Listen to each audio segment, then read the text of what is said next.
Hallo miteinander. Welcome, dear guests, to today's evening program. I will be presenting in English today because our lecture will be in English. My name is Eva Maurer, and I'm very happy to introduce you to today's lecture, and most of all, to our presenters. As always, the lecture will be recorded, and there will be the opportunity for questions at the end, and I will pass around the mic.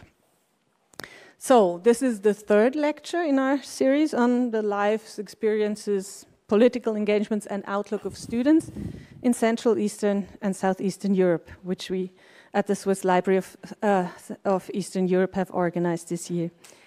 So until now, we have focused on individual countries, individual communities of students, and now in the second half of our lecture series, we move on to students crossing borders, sometimes physically and for a longer time, such as a study abroad, or sometimes also in the form of meetings, of festivals, and other forms of contacts between different student groups, different countries, and their organizations. Today, this might not seem to be so unusual, but that this even took place during the Cold War, across the so-called Iron Curtain, has at least surprised me very much when I learned about this. It's maybe not something we would expect, and I'm very much interested to learn more today about the International Union of Students, which was founded in 1946, if I'm correct, and the way students' lives and contacts in East and West were influenced, affected by the different phases of the Cold War. So let me quickly introduce our guests today, and I will do this in alphabetical order.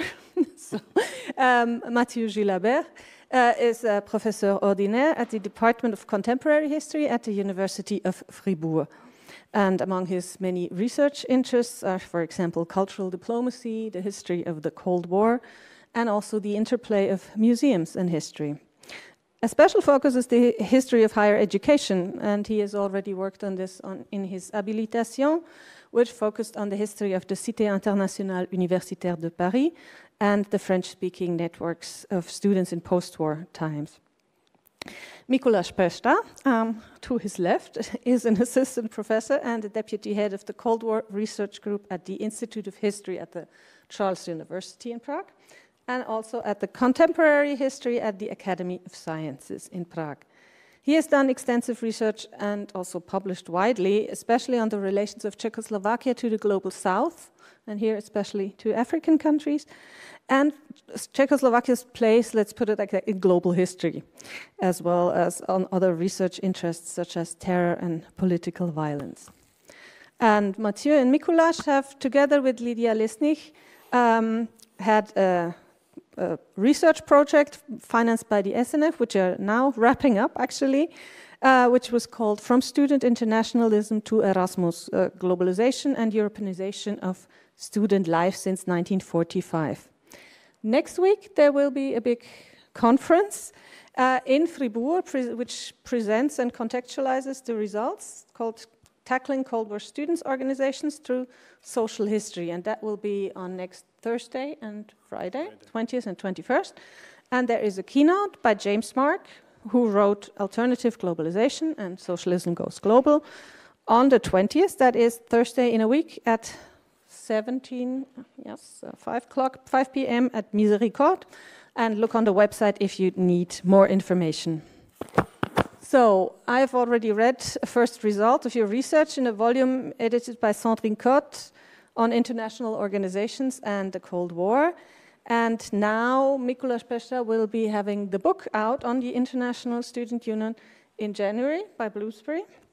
So I'm very excited about your really ongoing research and that you both came here to present it.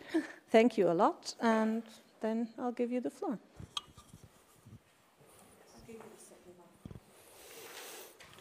Thank you very much, Eva. Thank you for this invitation. It's a great pleasure to be part of this series and to talk about student movement in Central and Eastern Europe, and to talk about also a little bit about our project. that united us, Mikuláš and me, since a few years. We met in Moscow, so it was another time, in 2018. And after a few years, we have started this project from Student Internationalism to Erasmus, granted by Swiss National Foundation and also by the Czech Academia of Science, has to highlight that. This project, you can see here, is at the center of what we would like to present tonight, Student Internationalism in the Cold War. Our project and our presentation today aims to show a dual perspective from Eastern and Western student organization. And first, I would like to highlight the word organization, because the history of students has usually concentrated mostly on movements, student movements, social movements, youth movements, and especially by the prism of the 60s and 1968. And the national and international representatives organization was a little bit away from the research. We talk here only about the representative organization. We don't talk about fraternities, which actually do not existed under communist regimes. These organizations were places and are still places for reflection on everyday life student, ideological issues, access to higher education, and educational policies.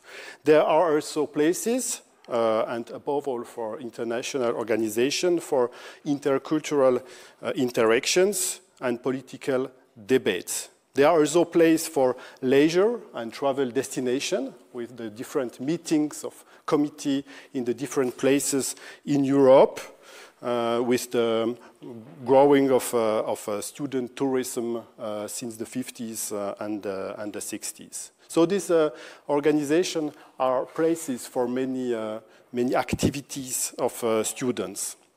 And despite of this broad spectrum of activities, student organizations remained less prominent in the public spaces compared to a social movement. Do that resonate with the ideas of a student movement? So they were less visible, but the ideas that have been debated by the social movements on the street have been also discussed within this organization. That's why I think it's quite an interesting way to study the student as social group, to take this representative organization. It's also interesting to have a focus on this representative organization because they have some archives and we can make some historical work. That is less the case in the social student movement, would very often didn't let a lot of archives or to make study about them. For historians interested in studying the evolution of the students as social group and its role in the academic community and society, this organization offers certain perspective. You know that in general, the students leave a few archives, and with the IUS or the national representative, we can find some good archives, even if there are sometimes some problems because there are some lack. There are some committee have ceased to work, and then they have started to work again a few years later. So it's not so easy, but it's quite easier. We will talk today about two dimensions between this about this organization. When we will talk first about internationalism during the Cold War, and it's important to remember that student life has always been international. The student life had ever an international dimension. Since the Middle Age, students have been among the most mobile groups in society, constantly moving between university, between countries. And the rise of universities at the end of 19th century actually goes hand in hand with the rise of internationalism. An internationalism that have been more liberal and elitist, but there's the link between rise of university, of modern universities in Europe, and internationalism was very strong, linked together. That said, students have always represented only a small fraction of society until the 50s. At the beginning of the 20th century, the students are a very small group within the society. And for students, internationalism took concrete forms through the creation of international organization. So this internationalism have been put in reality by students with the creation of international organization at first religious organization, like the World Student Christian Federation at the end of the 19th century, and later the Catholic organization, Pax Romana, in the 20s.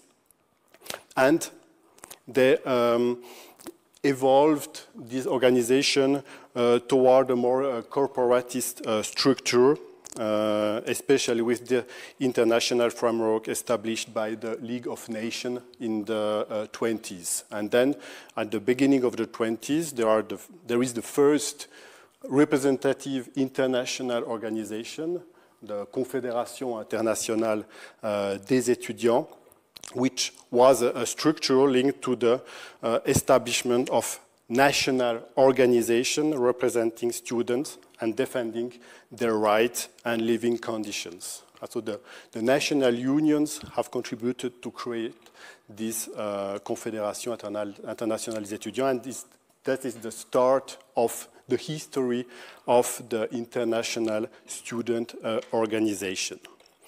After the war, there was a new form of institutional internationalism among students.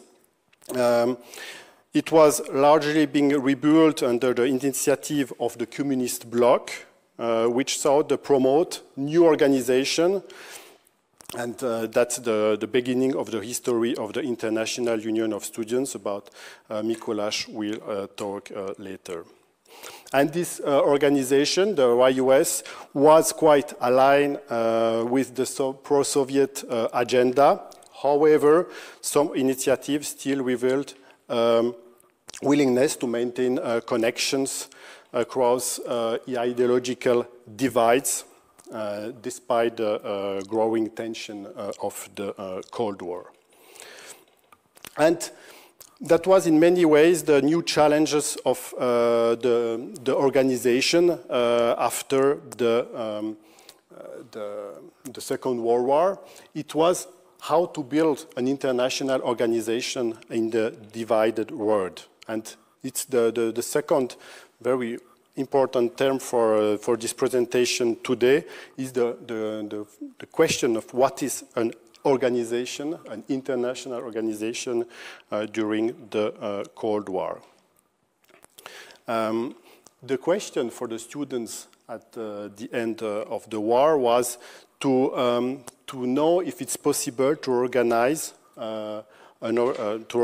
themselves in a divided world and to come together under a common umbrella in the West and in the West. And with these questions came other big questions that have to be dealt also by students, was the reconstruction of university in the post-war Europe, the growing demand for higher education in Europe also, what we might call the democratization of access to knowledge in economies that were increasingly oriented toward knowledge economy. And finally, was the question of students from the colonial empires who aspired to pursue higher education, but often lacked the necessary infrastructure to do so. So it was the different challenges that have to be dealt by students under one common organization, but it was the difficulty here of the Cold War. So in this presentation, we will present the situation after the war and the start, the history of the IUS, and then we will take some two examples in Poland and in Czechoslovakia to see how this internationalism have been experienced by students in the ground. So we don't want to make history only about institutions or student institution or student organization, but to see how this organization have had an impact on the everyday life students in the Eastern countries after the war. So for the first point, before to give the word to Mikuláš, I would like to highlight a little bit the changes that have been experienced by Eastern University in the Eastern Bloc. The main challenge for authorities after the war for university was the reconstruction first, and also the democratization. And the new universities and some university have indeed been built at that time. So there was new university in sense of new educational policies, but also new university like the university in Lublin, Maria Skłodowska University in Lublin, or the University of Łódź, that have been built also to make a concurrence to the older university and to build these new universities and with the goal to weaken and even eliminate the system of the old academic world from the pre-war period. So there was these new policies in the for the university, and these new policies brought new students. A lot of students, more students than in the pre-war period, and it grew very quickly in the different countries. There are some, of course, differences between the Eastern countries, but for example, in Poland, in 1937, you had 14 students for 10,000 people, and in 1950, you have already 50 students for 10,000 people. So you have, in comparison to the population, a very quick growth of the part of students. So this social group grew up very quickly. This growth was accompanied by greater social diversity and an increased presence of women in university. In Poland, for example, it's the case that I know the best, half of all students were women on average, even through fields of study were clearly gendered. So there were a lot of women in above all in humanities or pedagogy in such ways, but in the ways like engineering and sciences, the men were at the majority. So this the presence of women grew up also quite quickly after the war, but in some direction. At that time, also, national student unions have been created. Sometimes some unions specifically for students. It's the case, for example, in Poland, but sometimes also these unions have been created for youth movement, and within this union, the students had a small group. It was also a strategy to awaken the social group of students in the society, and I think it's the case in Czechoslovakia. So behind the egalitarian discourse promoted by the communist regime, the student world was quite divided in the eastern country. There were a big divide, the division between the students from the older family, the intelligentsia, and the students who came from rural areas or from poorer families. So there were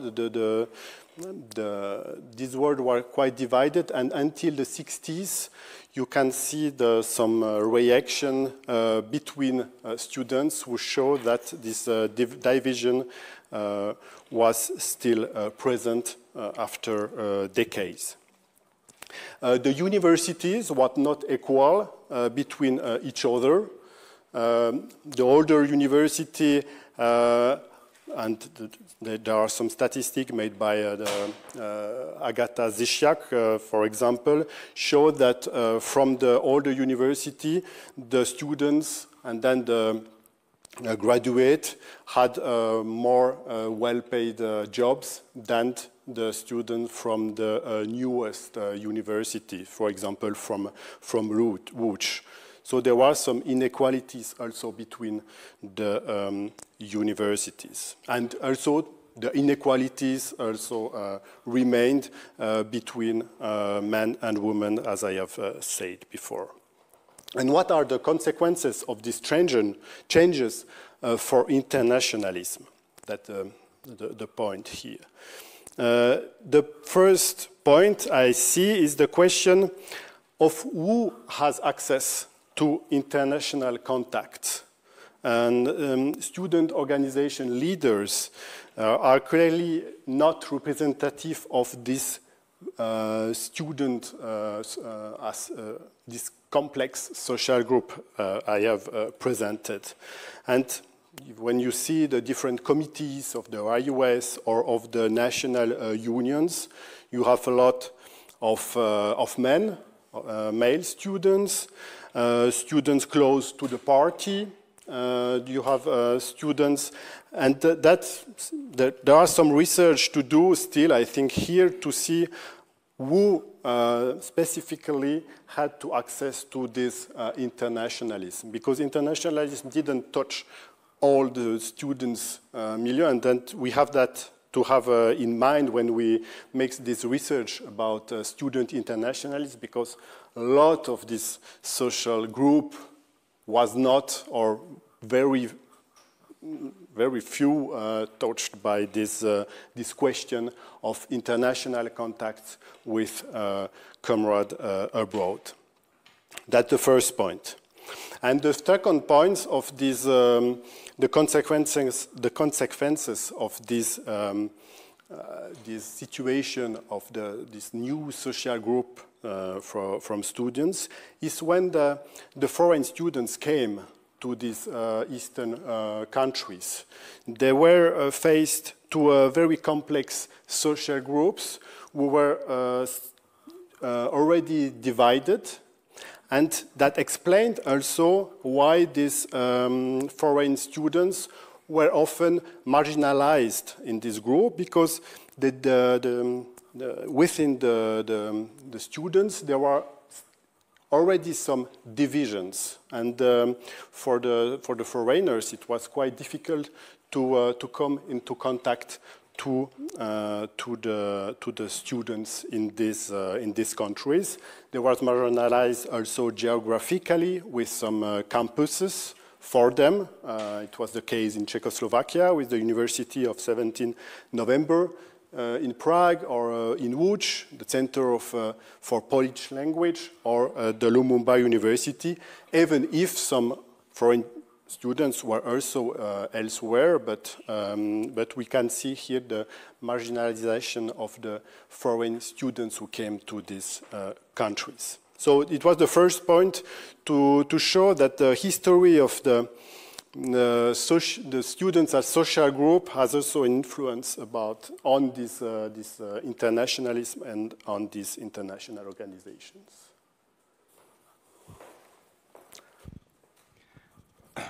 Thank you. And I will follow up on what Matthieu was talking about.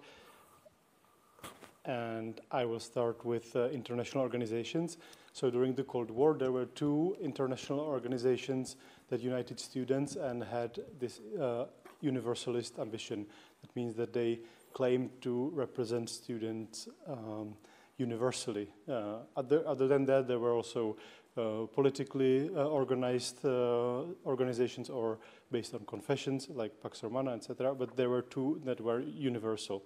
That was the International Union of Students, founded in Prague in 1946, and then the International Student Conference, founded in 1950 or 1952.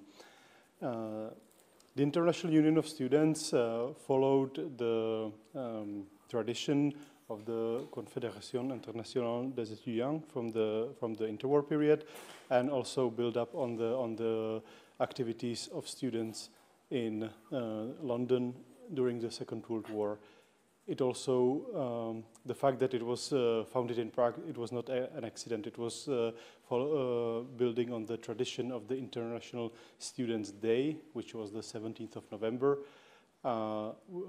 which was established to commemorate the victims of Nazi brutal oppression of students in Prague in November 1939.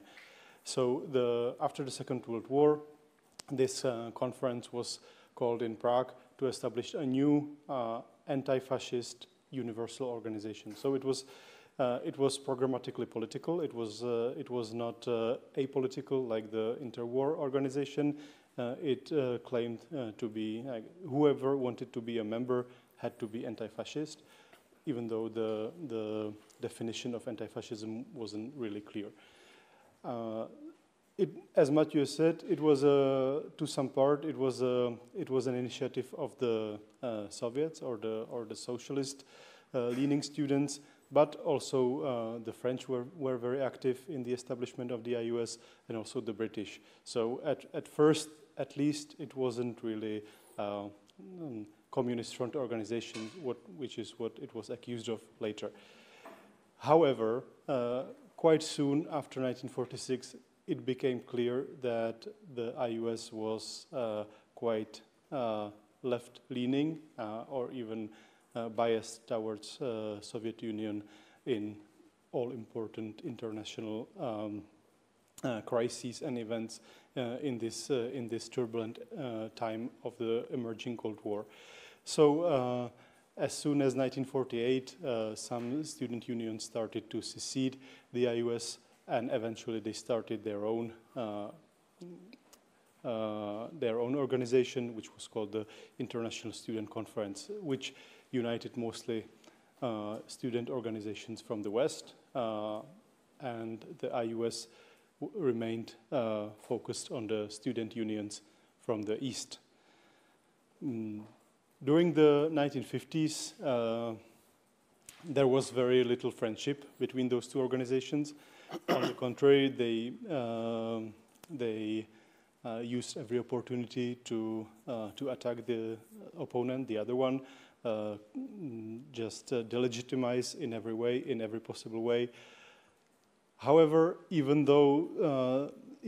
despite this rivalry, they still kept in touch with each other. They sent delegates to each other, to each other's events, and in some cases there was even cooperation, especially in the area of the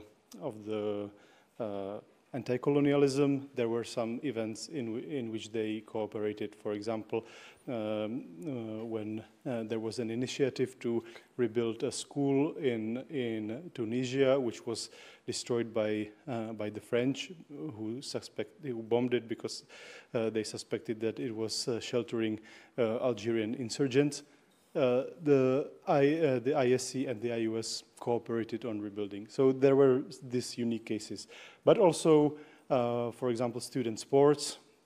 In this area, the ISC and the IUS managed to find common ground and start a common student Olympics, the Universiade, in the late 1950s. What would maybe help the students the most, the International Student Identity Card, the ISIC, that they couldn't find a common ground on that. So each organization issued their own ISIC until the end of 1980s. Only at the very end of the Cold War, they actually came to an agreement and unified the two ISICs. So here we will focus mostly on the IUS because we are talking about Eastern Europe. And I just wanted to highlight a couple of themes that the IUS promoted. So it was not only focused on student life. Yes, it promoted access to education. It promoted literacy campaigns, but it was also political. So it promoted denuclearization, peace initiatives. After Khrushchev came to power, they also promoted peaceful coexistence. This idea of two camps living next to each other, and also they promoted anti-colonialism. Decolonization and anti-colonialism, that was really a key element in the legitimization, and for the IUS it was like a part of the genetic information of the IUS. Since the mid-1950s, when the decolonization accelerated and there were so many new countries in the world, it became obvious that these countries could really be decisive force in the competition between the IUS and ISC. So both organizations started to court new student unions that were emerging from the global south and try to lure them on their side in this Cold War competition. The IUS was more successful in this regard because for the post-colonial countries, its anti-colonial rhetoric was perhaps more convincing than one coming from the West. So the IUS found a new spirit in the mid-1950s, and anti-colonialism really became a crucial part of all its activities. So once again, these literacy campaigns in the post-colonial countries, the initiatives to help students access, or the young people access the education, tertiary education in the global south, or even to build student unions, because in many countries such infrastructure of tertiary education didn't even exist, or was very basic. So this is what the IUS focused on, and even the countries that did not get independence yet and only had national liberations or national liberation movements fighting for independence, they also had member organizations in the IUS. Here on the picture we can see the delegate of the IUS giving aid in education to SWAPO, the Namibian National Liberation Movement. At the same time, I want to highlight that the people from the Global South were really co-constructing the IUS networks and activities. It was not just that the IUS was built in Eastern Europe, and they only were exporting their knowledge and their publications and their activities to the Global South. But the delegates from the Global South were really an active part of these networks. They were co-producing this knowledge and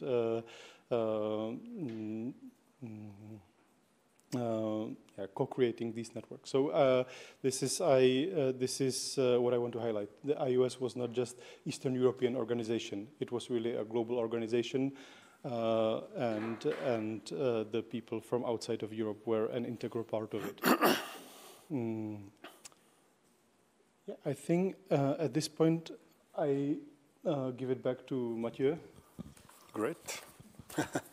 So yeah, for this point and the next one, we want to show to you how this internationalism with this as IUS as a main actor, how this internationalism have been experienced by students in the different Eastern country with the two examples. And I will start with Poland. And with Poland, we can say that this first experiences of this global internationalism, and above all with the global South, has begun at the beginning of the 50s. I would say in 52, where the first Korean students came to Łódź in 52, and it was the first big foreign group who has studied in Poland, has learned Polish, and to study a few years in the Polish universities. But the really start, I think, it's 55 with the international, the World Festival of Youth and Students.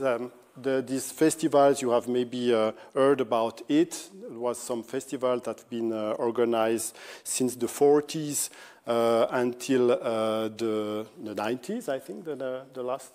And there is still the last one was in 2017 in but, Russia. Yes. But it's quite different type than from the 50s.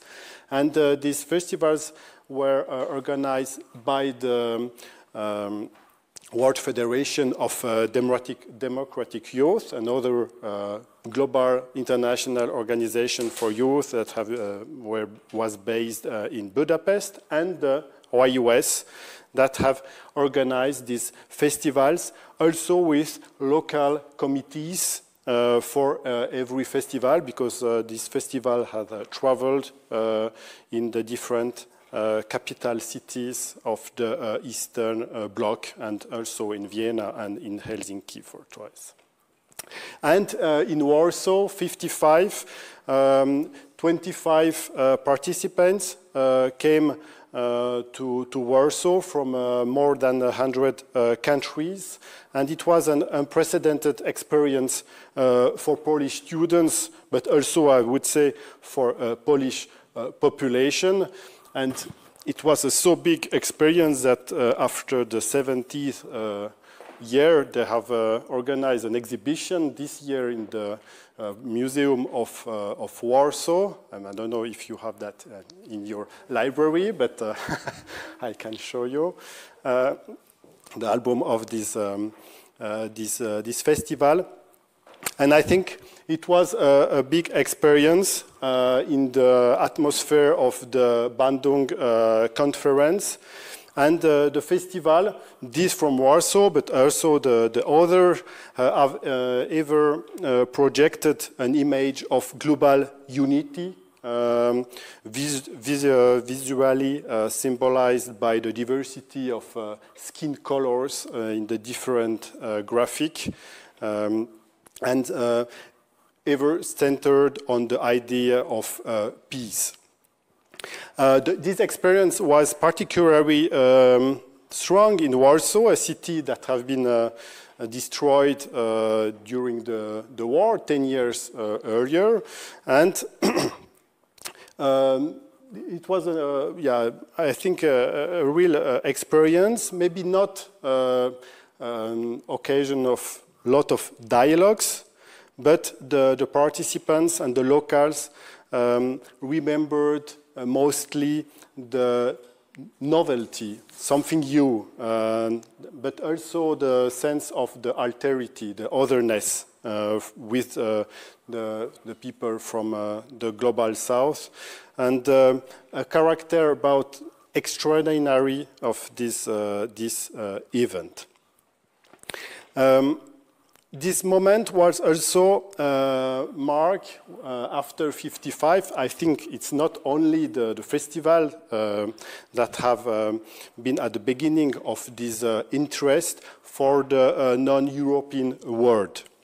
And from the late 50s, this interest became visible in the proliferation of publication, new newspapers, reviews, new book collection, photo reportage, and also you can see in the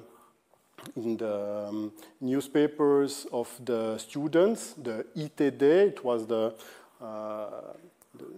main journal of the students' union in Poland, where ever more articles was written about the global south.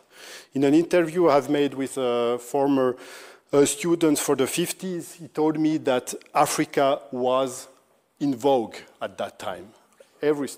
All students wanted to know something about Africa. So it was a period of an openness after this, this festival to this global south.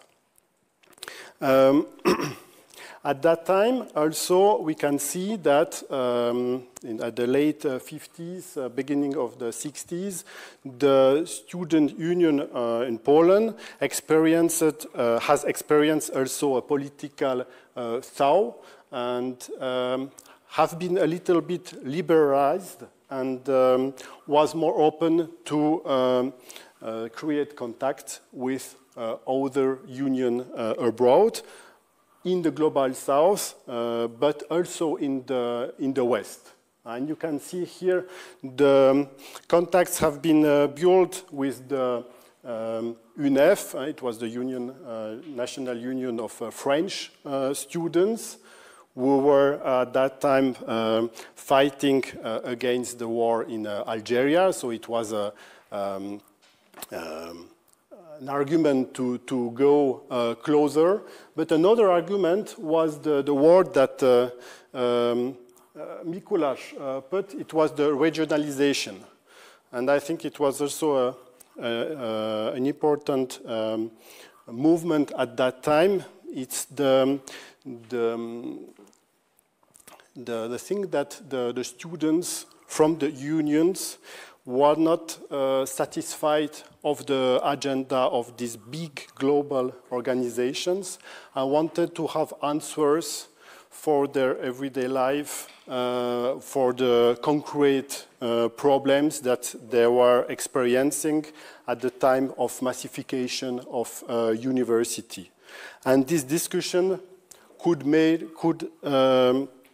be made only on the lower level, an European one, and the connection between the Polish Union and the French Union have started some new discussion, European discussions, and during all the 60s and the beginning of the 70s, about the European university and European mobility between university in the European perspective. And that is also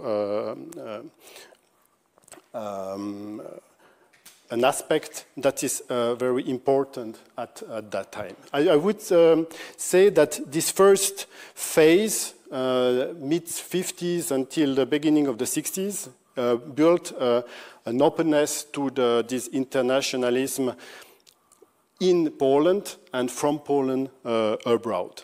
A second phase is begin in the 60s with the arriving of more foreign students in Poland. They came in the context of growth of economic relations with the global south, even if I think that Poland was not so active than, for example, Czechoslovakia in this relation between the east and the south. But there were some new economic contacts, and with this link to this economic contacts, a lot of scholarships have been given to students to come to Poland. And that raised the construction of new building, of new places for welcoming them. And above all, this building here in the Łódź area, the Studium Języka Polskiego dla Cudzoziemców. And it was in the time of the building of the Patrice Lumumba University in Moscow, or I think in the time also of the University of 17th November in Prague, in Germany, Eastern Germany, there was something like that also. So the model was quite similar to each Eastern country, and they lived in this place for 1 year, and then they were spread off in the different universities for studying. And here we can see first that this internationalism with these people from abroad who came to Poland arise some new methods to teach Polish language for foreigners. How they lived in the public spaces in Poland. We can then talk about what was the courses that I have to follow during the study, but I won't talk about that now. I would like only to show you how they were welcomed in the Polish society. We have to know that it was not a lot of people. It was in 1969 was the years where there were the most of foreign students. There was about 2,500 foreign students for all Poland, so it's very small group. But it was the largest group of non-Polish residents in many cities. For example, in Łódź in 1969, for instance, Łódź counted only 42 permanent foreign residents at that time, but 234 Arab students. So in some cities, the contact to foreign people came through the student population. So that's why it is a small social group, but they played quite a big role in the interaction between the locals and the foreigners. So they were quite marginalized, these students. They had to live in academics, the student house. And they were under police control all the time. Polish government had they thought that the foreign students could be some spies or something like that. So there were a big control, and we can see that these foreign students were not so active in the different student movements. They were active in the parade, because they were welcomed by the Polish government. So in the 1st of May in Łódź, you could see some group of Arab students who were in the parade. But for example, in the movement of opposition of 68 in Poland, there were very few foreign students. So they were quite marginalized of the Polish student life. Despite of these tensions, they have opened also some new places for cultural life, some clubs, and the clubs was the main places for socialization also by Polish students. And we can see many cities in Poland, some such clubs like Trzy Kontynenty, Three Continents Club in Warsaw, that have been built for them. But what we can see, for example, with these photos, it's that there were some interactions in new places that were open for them. I want to show only one small film, because I think that oops. Okay. Yeah, I just wanted here still to say here it's a small advertisement of, I don't know, a small text of students that have been in the newspaper, published in the newspaper. It's students who were looking for a room outside of these student houses. It shows that this living in these student houses was considered as a marginalizing situation. So this marginalization, we can see that in the film that I would like to show you, because I think the students, these foreign students, have also published, created some books, research, because there are some foreign students who have studied sociology in Poland, and they have made some research about how the Polish society has welcomed or not the foreigners during their stay. And there was another group. It was the students from abroad who have studied in Łódź by the High School of Cinema, and they have made some study films about their life in Poland. And these foreign students have shown also, have played a role of a mirror of the Polish society seen by these foreigners. And I wanted to show one example that show how they could feel in this during this stay in Poland. Just one moment.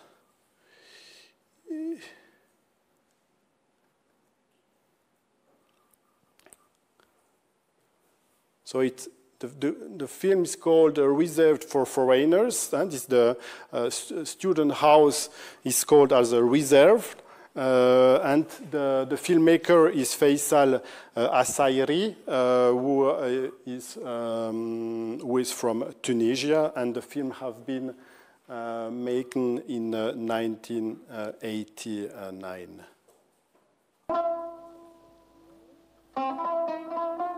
Three minutes.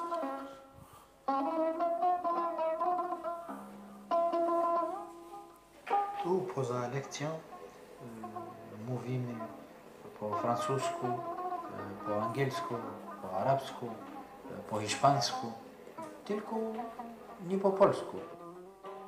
Chcę uczyć polskiego, muszę rozmawiać z Polakami, z Polkami, ale nie można, bo nie wolno. Nie wolno zaprosić koleżankę na przykład, można zaprosić kolegę, żeby z nim rozmawiać po polsku.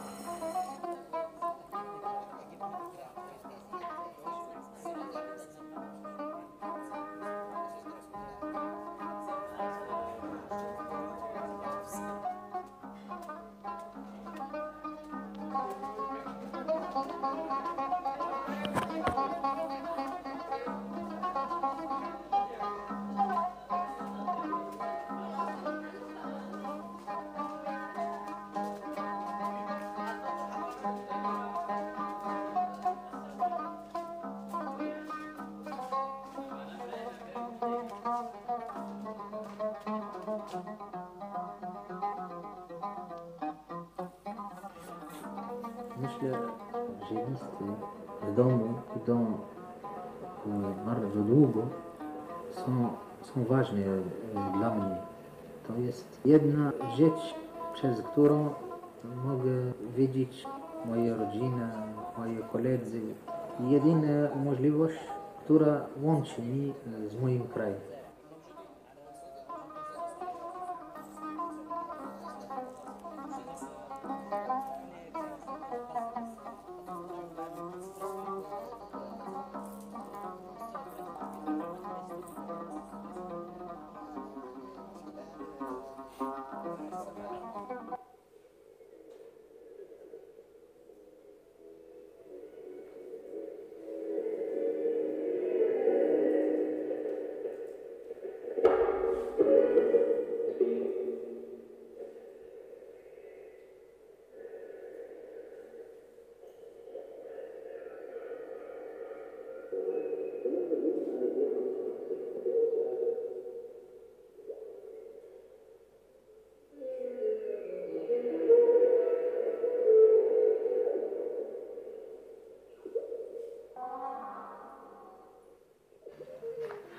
Tutaj żyjemy w jednym miejscu, nie wychodzę, śpię tu, jem tu.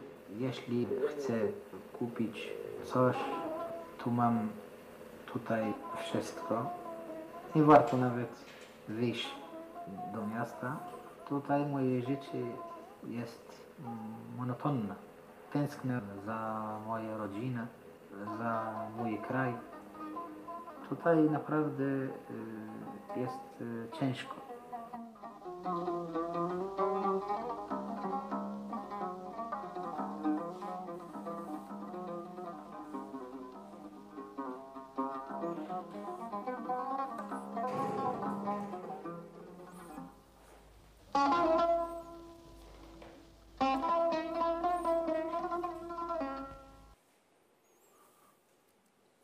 So it was also to show that, with this research we have to deal also with the political discourse, the reality that have been shown here by one filmmaker and what is between. But I give you the words, Mikuláš. Thank you. We are running out of time, so I will just talk about this briefly. About the Czechoslovak case. In Czechoslovakia, students were, they had an ambiguous role because they were also seen as potential troublemakers by the power. In 1948, during the communist takeover, the students were the only ones who formed some kind of protest against the events. During the 1968, the Prague Spring movement, students were also one of the leading forces of the reform. So after the Soviet invasion, the new regime also looked with suspicion at students. And in 1989, indeed, the Velvet Revolution was incited by students. So just wanted to mention this ambiguous position.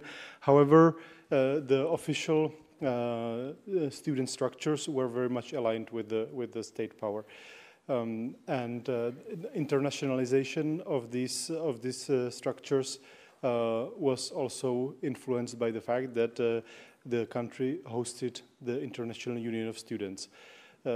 So many things were similar as the Polish case introduced by Matthieu, but some things were also different because of this factor. Czechoslovak students, the Czechoslovak Union of Youth, which had a subsection of Czechoslovak University students, and then subsequently the Union of Socialist Youth, which also had this student committee as a part of it. They both are very active in promoting student tourism and student sports. Despite the division of the continent by the Iron Curtain, the Czechoslovak students invited students from all over Europe and also all over the world, but mostly the European students took part in these events to come to Czechoslovakia to participate in specific sports events. Or just to come as tourists. The Czechoslovaks had a network of accommodation facilities, recreational facilities, and other ways to accommodate incoming students. As was also mentioned, the country was running the University of 17th of November from 1961 to 1974, which was built on the model of Patrice Lumumba University in Moscow. So it was specifically designed to attract people, the students from the Global South, and give them education. This was it was a very interesting case. In retrospect, it was often interpreted as a hub of spies or this den in which some shady activities were being done. What is interesting, for example, Marta Holečková did some research on this institution. Was that many of the teachers teaching at the University of 17th of November didn't even have a very good political profile from the perspective of the communist regime, because the regime struggled to find people who were experts and politically suitable at the same time. So many of them were actually not that politically suitable, but they possessed the expertise.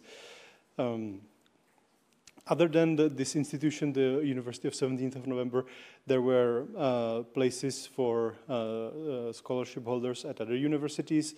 The scholarships were of different kinds. They were issued by the government, by the Communist Party, and also by the International Union of Students. Here, I wanted to raise the question to what extent the scholarship programs actually reproduced some inequality patterns, because in many cases, the people who got the scholarships were already part of the elite, or either like the traditional elite or some new post-colonial elite or socialist elite, depending on which country we talk. I did some research, for example, on scholarship holders coming from Madagascar to Czechoslovakia, and in that case, my conclusion was that indeed most of the people got the scholarship because they had already some kind of access to contacts or to position in the socialist system in Madagascar. So it was indeed to some extent reproducing the hierarchies in the Malgache society. What I also wanted to mention was this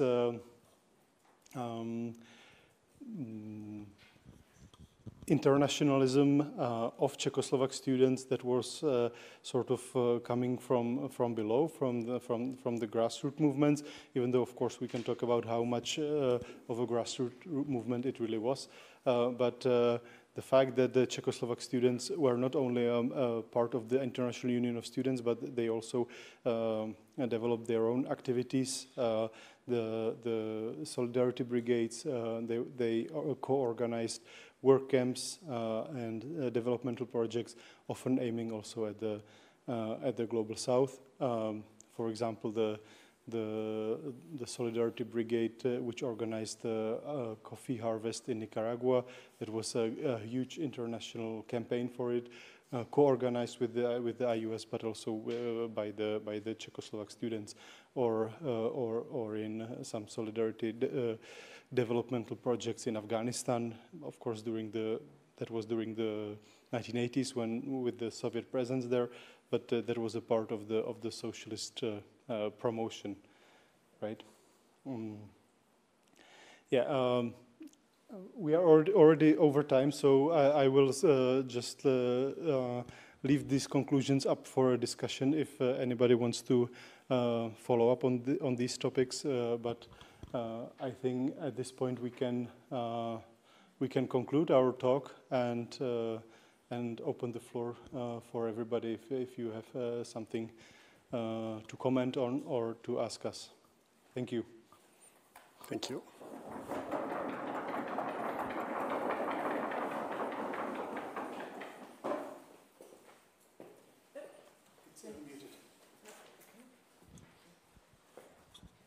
Thank you very much for this very interesting talk. I actually have a question right at the beginning, while I still have the mic. So why was the University of 17th November dissolved in 1974? Thank you. Well, one of the reasons is that after 1968 and the invasion, the whole society was being restructured. A lot of people were let go from the party or from different levels of education. So also the fact that many of them were politically not so suitable was becoming a problem. And also there was this decrease in internationalism in general, that some people in the Czechoslovak apparatus started to point out that the internationalism doesn't pay off, that it's the whole operation of the University of 17th of November is very costly, but at the same time we don't see the results, where we don't see the alumni becoming prominent leaders in their countries and promoting also Czechoslovak interests or something like this. So this was a part of it. But it was dissolved, but the scholarship programs didn't end. Only the students were redistributed over other Czechoslovak universities. But there was a decrease, yes. Thank you. Can I pass the mic around for more questions?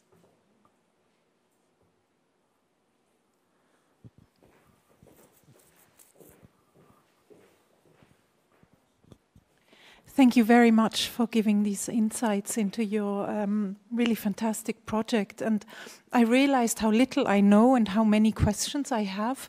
And one is actually, I love the Yuri Gagarin picture, but already half an hour ago I noted down the question, what was actually the language of communication of the IUS? And asking you this question and looking at the photograph, I was quite surprised to see that English was one of the questions and in one of the languages of communication.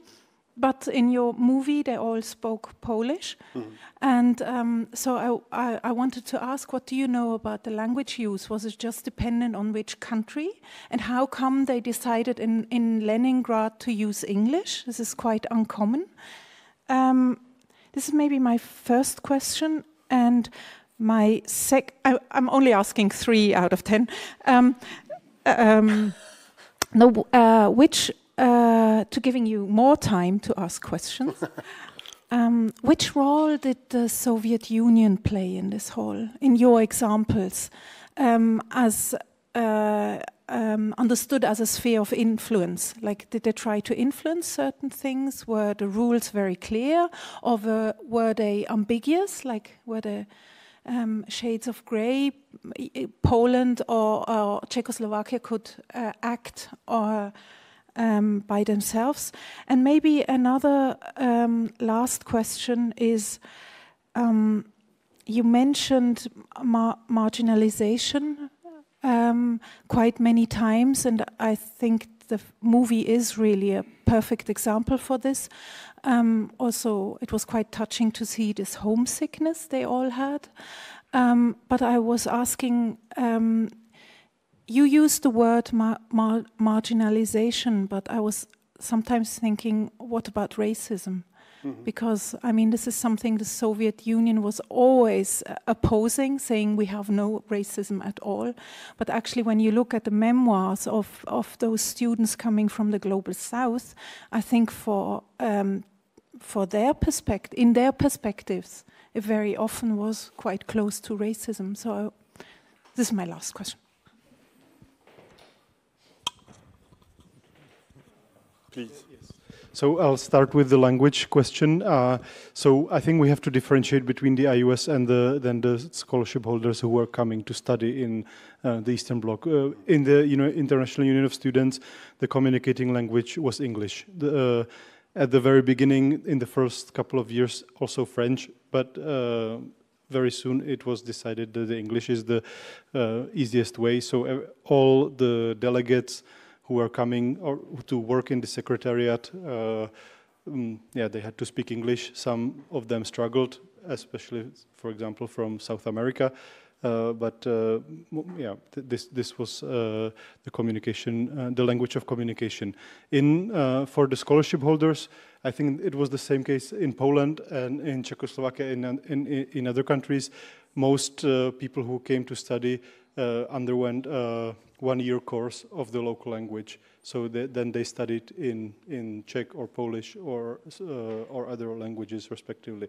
So yes, the picture is from the Congress of the International Union of Students, and there everything was in English. Also, of course, the Congress was a big event, so it was translated. There were interpreters, but on the day-to-day basis, it was in English.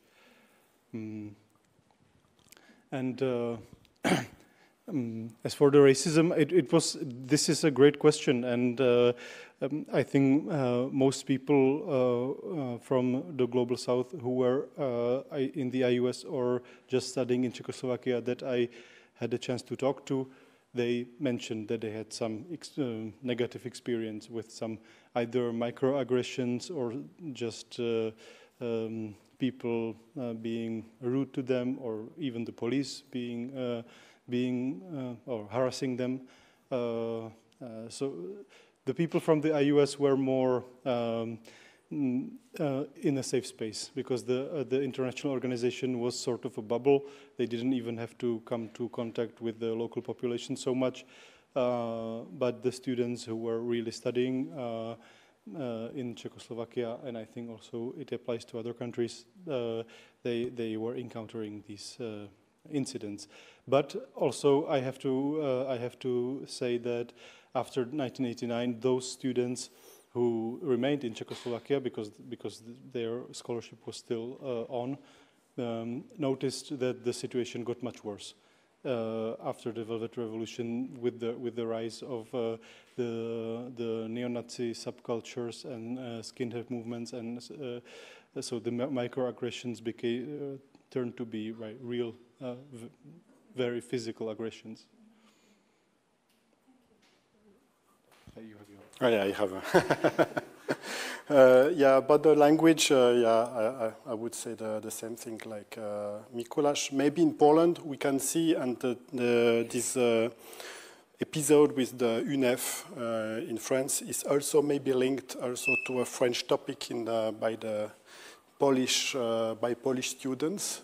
We can see also the different connections between Poland and Africa go very often through Francophonie. There is an exception with Ghana, but then with Senegal there was a lot of connections, and Congo also. And so there was some scholars who were in Paris, and then they have some connection with scholars from Africa. And then we can see a French topic, but generally in this international exchange, English was also the main language, and not Russian, English, I would say.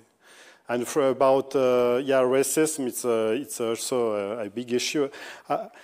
I could show another film, a short film. The title is Anthropologia, and it's a filmmaker who show how anthropologists measured the foreign students from the global south, measured the hair, the skin, and he wanted to show how they felt in Poland with these films. And it's a big issue, I think, because in a communist society, racism doesn't exist. Racism was the problem of the US, maybe South Africa, but not from the in the communist countries. And to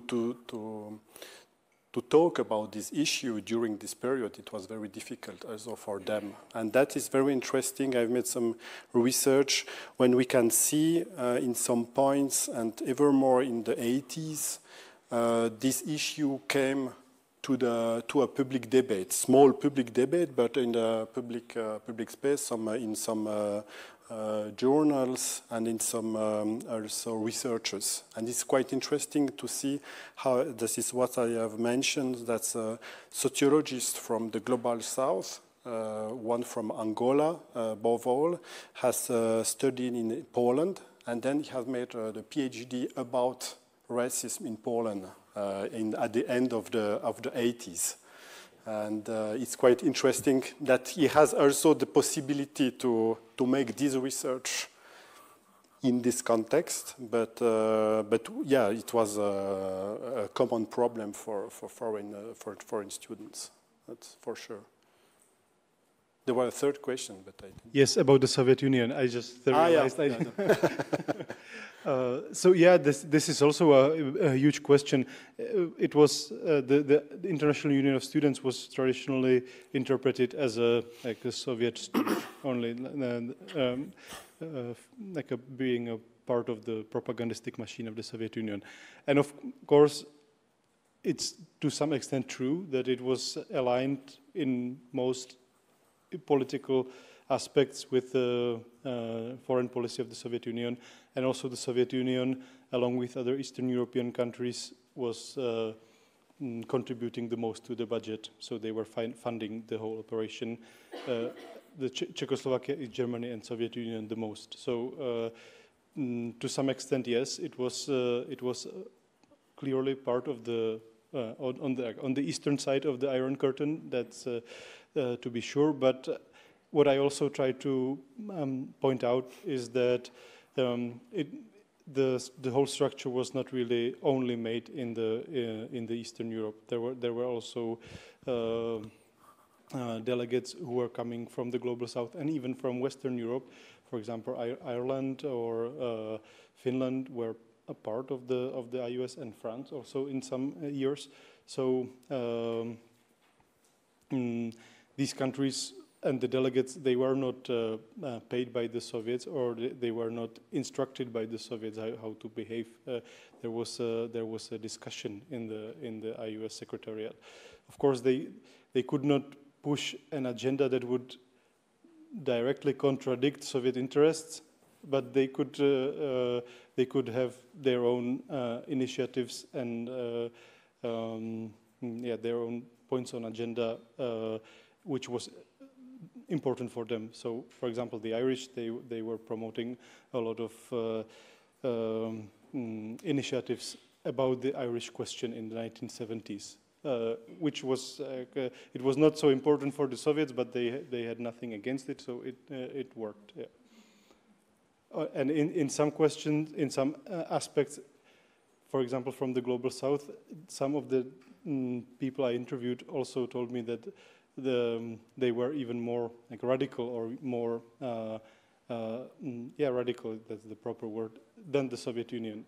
For example, the Palestinian delegates were very eager about the question of Palestinian independence, or another example is the student union from Ethiopia in the 1960s. Was very much against the emperor Haile Selassie. They were calling him a fascist, and the regime that occupies Eritrea, that this is really something to fight against. But at the same time, Czechoslovakia, the host country of the IUS, was having a very good relations with Ethiopia, sending their experts working on developmental projects, and very good interstate relations. So in some regards, the students from the Global South were making the IUS more radical.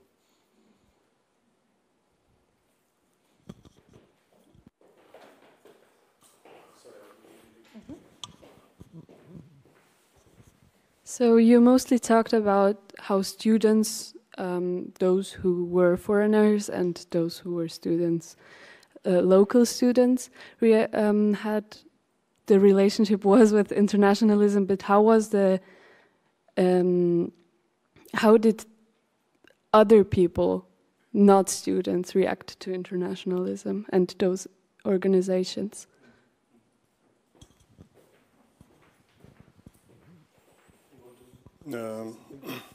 Yes, as I've said, it was a small social group, and mostly in the cities, of course. They stayed in quite small areas between the student house, university, and clubs. It was, and we can see other films when, and he said in the film it was difficult to go in town, and this there was a lot of hostile reaction from the society, but also what we can say in the 60s, a big interest. As I've said about the global south, with a lot of new reviews, newspaper journals, and books, and very often in the books or in the journals, the foreign students are asked about their country. So there was in this interest, and there are a lot of articles, but more in the 70s. Where the foreign students are used as a mirror, and in the journals they ask foreign students what they think about Poland, and it comes very often, this ambition, this obsession about how they see us, and they use the foreigners to use it. But it's quite interesting, yeah. Yeah, just I agree. I think a lot of people saw the foreign students as a curiosity, something. There were also many cases where people are complaining that the foreign students are more successful with Czechoslovak women. That they were also there was this reputation of the foreign students being womanizers. Also, this also could have had some touch of racism in it, and also like this solidarity project. It was controversial. Many people on the ground were.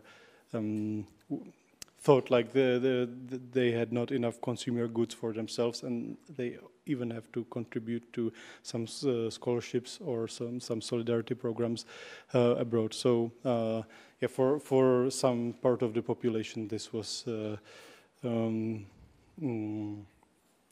controversial. Yes.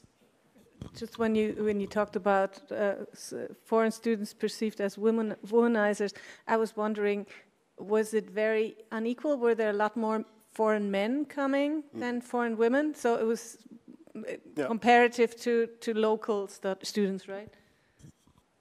Yeah, I think so. Far more men. Yes. Yeah. So also what you said about reproducing inequalities. Yeah, that's a part of it. Yes. Actually, I did. For my cases, I did some interviews in Madagascar and Ethiopia. There was no woman. I never found any female student. One question here. Okay. Yeah. You first. There's another question there. You? No. Okay. Maybe to this topic about also women and men, what about after the studying time? So some turned home, I heard, but were there also people who stayed in Poland and Czechoslovakia? Did they meet really some women? Did they get married or something? How was life after the studying time? Yeah, should we first collect the questions? Is that okay? You have to. Thank you for your presentations. Very interesting. And I wondered, you said that in Czechoslovakia, the international students, they did not really participate in the protests. And first, this probably can be rated as an argument against the fear of like this these are foreign agents and foreign like spies, etc. So that was mentioned as well. But I wonder, maybe you could explain also why this happened. Is it because these the foreign students were so much maybe also vulnerable and therefore did not participate in the protest movements, or was it because the foreign students were handpicked by the government itself, so that they were kind of not the representing, these protesters, he said. Could you answer these two and then I'll collect the other two? Okay. Well, thank you for the questions. As for the life after the studies, well, the scholarships were designed so that the people are educated and then they go back.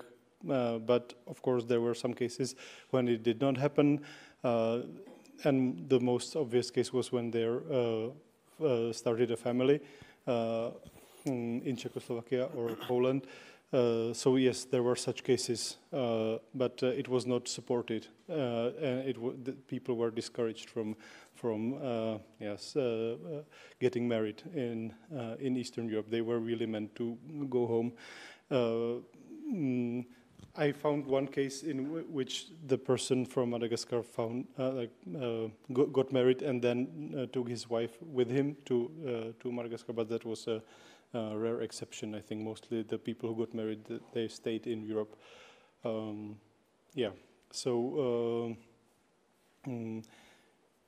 And the people from the IUS, the delegates, that's the similar case. They were not discouraged, but they were very often abroad. And as I said, they lived in a sort of bubble. So for them, it was more difficult to start relationships. But some of them did with also the people from the Czechoslovak staff, the interpreters or secretaries in the organization. So some of them also stayed in Prague. Even some of them are still there. And about your question, I think maybe I expressed myself in a wrong way, because that's not what I meant. But it's also true, but that's not what I wanted to say.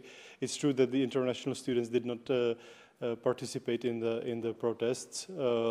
And also what you suggested is correct, that many of them were really handpicked by the Communist Party, for example. The holders of the scholarships of the Communist Party, they were also very often communists. But some of them still did take part in the 1989 protests. They were discouraged from doing so by the dormitory administration, but some of them were too curious not to go, so they took part. And also in Prague in November 1989, a huge event was taking place. It was called Global World Student Forum to commemorate the 50th anniversary of the 17th of November 1939, the original International Students' Day. So there was this huge event which was organized by the International Union of Students, and which of course was not meant to disrupt the regime, but a lot of the participants actually saw the events, the ongoing events, and they become involved, because they were also, again, curious or supporting democratization. So yes, but when I was talking in my presentation, I think I meant Czechoslovak students. I was talking more about Czechoslovak students, but this is an interesting topic, so thank you for raising it. Maybe there is a difference between Czechoslovakia and Poland. There were many cases of students who stayed in Poland after the study, And it's, I think, important to see that the mobility was not so easy from a country to an eastern country and back. The students were very mobile. And during the studies, you can see also the students who studied in Łódź meeting some people, family in the West and come back. And then when they came back, if the regimes changed, they had a lot of problems with the diplomas from a communist country, and then they have to move. So this mobility was very complicated and very complex very often. And about the participation, we have also to think that these students depended almost only on these scholarships. And if they fight against the regime, they lost the possibility to be in this country. So they had to be careful. Yeah. Okay, actually I have two questions, but I will shorten it to one because there is not much time left. Back to the movie, I was interested in saying of the guy, of one of the guys who was talking, that there is a girl he's interested in and he would like to marry her because he can imagine himself to create a family with her. Because this is the only possibility for him to escape from his country. Do you know if there were any problem with sham marriages at that time in Poland? I didn't have seen a lot of such cases, but it was. For example, above all, the Polish women who were with foreign students have been very often not good, not well considerate. And Małgorzata Fidelis has written a book about the youth life in Poland in the 60s, and she has shown that the female students who lived in the student houses was very bad considered. The student houses where other foreign students lived, they were very badly considered. This was actually my second question. So why he was saying he's doing everything in the same building, like shopping, smoking, and so on. Like, were they never leaving the building? Didn't they have friends outside of the students' housing? Yeah, and that's why it was very difficult for them to live there. And in this building in Łódź that we can see in the film, it was built for 200 students, and after 2 years after the building, there were already 400. So the living conditions were very bad. And that's why the students had to leave Łódź in the summer, because they have to deratify the building. It was very awful after 1 year living there. And then it's quite interesting because some students came back to home, but a lot of them stayed in Poland, and they organized. The teachers of Łódź organized some trips around in Poland, and that is also interesting to see what they wanted to show about Poland and what kind of trips they made, and that's interesting. Yeah. Okay, thank you.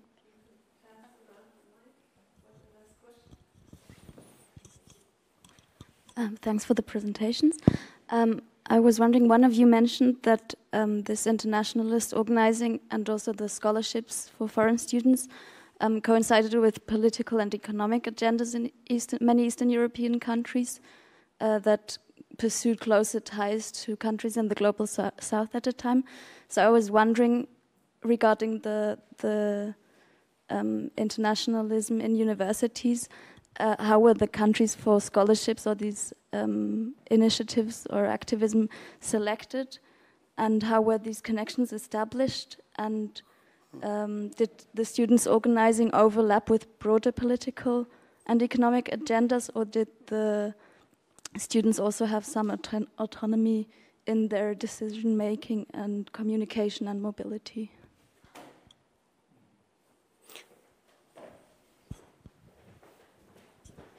There were different scholarships, then I let you answer. There was different scholarships for coming, for example, to Poland.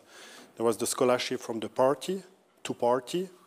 There was scholarship from the minister, and then it was, in the Polish case, very often organized then by embassies who make some selection.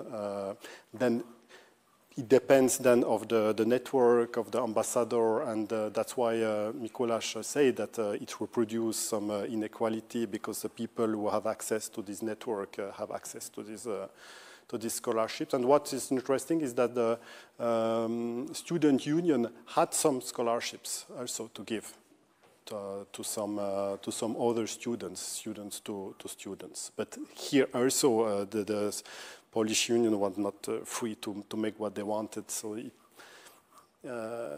but it's from case to case. I would say, it's difficult to give a rigor for all the scholarships.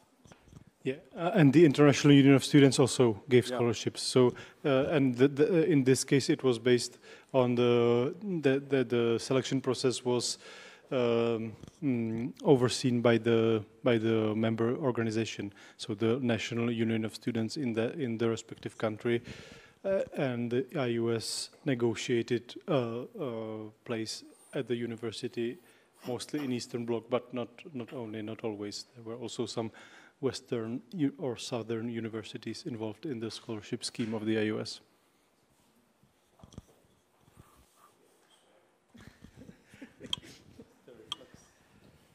I think given the time, we'll close here, but I would like to thank you once again for this really interesting talk, and thank you all for coming here.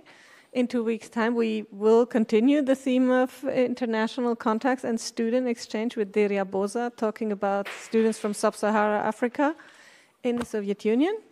Would you like to add something? I just wanted to say that on Monday we will open an exhibition in the University of Fribourg about student internationalism. So welcome. So yes, everyone who's passing through Fribourg it's in Misericorde? Yes. In Misericorde, you can see the exhibition. Thank you all. Have a good evening and see you in 2 weeks' time. Thank you.